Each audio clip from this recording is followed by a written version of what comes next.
Tuhan bersamamu dan bersama rohmu. Inilah Injil suci menurut Yohanes. Muliakanlah Tuhan.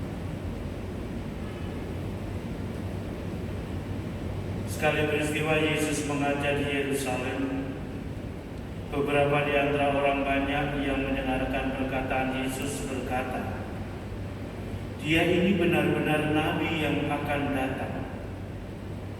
Yang lain lagi berkata, "Ia ini Mesias." Tetapi yang lain lagi berkata, "Bukan, Mesias tidak datang dari Galilea." Karena kitab suci mengatakan bahwa Mesias berasal dari keturunan Daud dan dari kampung Betlehem, tempat Daud dahulu tinggal. Maka timbullah pertentangan di antara orang banyak karena Yesus. Beberapa orang di antara mereka mau menangkap Dia, tetapi tidak ada seorang pun yang berani menyentuhnya. Maka ketika penjaga-penjaga yang ditugaskan imam-imam kepala dan orang-orang Farisi pergi kepada imam-imam kepala, orang-orang Farisi berkata kepada mereka, "Mengapa kamu tidak membawanya?" Jawab penjaga-penjaga itu, "Belum pernah seorang manusia berkata seperti orang itu." Jawab orang Farisi itu kepada mereka, "Adakah kamu juga disesatkan? Adakah seorang di antara pemimpin-pemimpin yang percaya kepadanya, atau seorang di antara orang-orang Farisi?" Orang banyak itu tidak mengenal hukum Taurat, terkutuklah mereka. Nikodemus, seorang dari mereka yang dahulu telah datang kepada Yesus, berkata kepada mereka, "Apakah hukum Taurat kita menghukum seseorang sebelum ia didengar dan sebelum orang mengetahui apa yang telah dibuatnya?"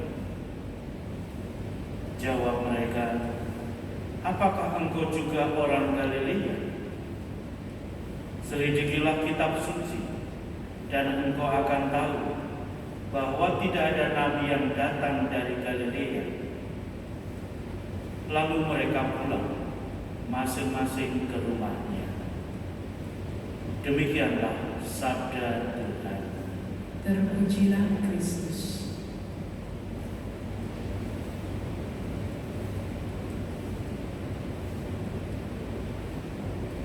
Bapak Ibu Saudara-saudari yang terkasih,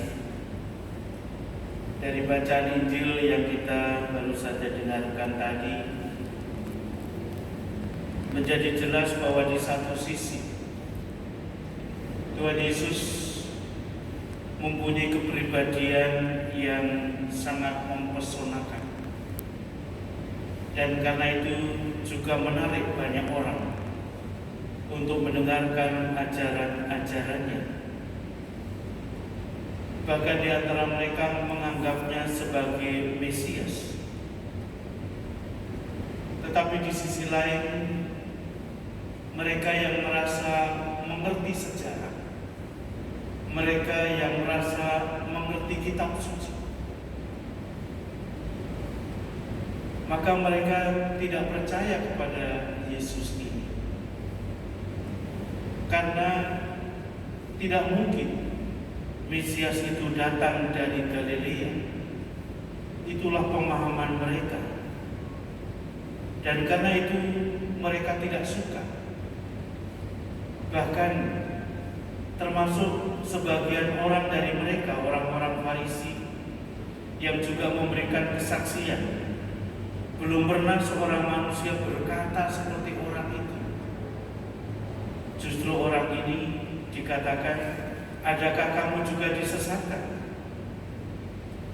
Adakah seorang di antara pemimpin-pemimpin yang percaya kepadanya, atau seorang di antara orang-orang Farisi? Dengan kata lain, orang yang percaya kepada Yesus disalahkan. Termasuk Nikodemus mencoba menyadarkan mereka, apakah hukum Taurat kita menghukum seseorang sebelum ia didengar dan sebelum orang mengetahui apa yang telah dibuatnya? Maka Nikodemus pun juga dimarahi oleh mereka. Apakah engkau juga orang Galilea? Kemudian meminta Nikodemus untuk menyelidiki kitab suci supaya tahu bahwa tidak ada nabi yang datang dari Galilea. Mereka sibuk soal asal-usul Yesus. Memang Yesus sebagai anak Yosef dan Maria yang tinggal di Nazaret mereka kenal. Tetapi bagaimana hal itu terjadi, nampaknya mereka tidak memahaminya. Walaupun mereka sudah mendalami kitab suci, tapi ternyata nubuat-nubuat dari para nabi mereka tidak tangkap, dan mereka juga tidak dihantar untuk sampai kepada Yesus. Sehingga akhirnya bukan hanya mereka tidak percaya, tetapi bahkan juga akan membinasakannya. Bapak Ibu saudara-saudara yang terkasih, mungkin di antara kita kadang-kala sibuk soal asal-usul. Kita yang merasa berasal-usul dari tempat yang bagus, dari kota, keluarga kaya, keluarga bangsawan, merasa gagah dan perkasa. Sementara dengan cara pandang ini kita bisa memandang remeh, tak berharga, bahkan hina mereka yang berasal dari kampung, pedalaman, pedesaan, dan lain sebagainya. Tentu kalau kita mempunyai cara pandang yang demikian, tapi juga kita hayati seperti ini tidak menunjukkan kita sebagai orang yang bermartabat. Bermartabat saja tidak, apalagi sebagai seorang beriman. Maka dari sabda Tuhan yang kita dengarkan pada pagi hari ini mengingatkan kita untuk menyadari panggilan kita sebagai pengikut-pengikut Kristus. Bagaimana kita menghidupinya dan bagaimana kita menghayatinya. Kita diingatkan bahwa keluhuran martabat seseorang itu terletak dari cara pikirnya, cara merasanya, cara berperilakunya, cara berrelasinya dengan orang lain. Semoga kita sekalian menjadi orang-orang terhormat. Justru cara hidup kita disemangati oleh cara hidup Tuhan kita Yesus Kristus sendiri. Tuhan memberkati kita sekalian.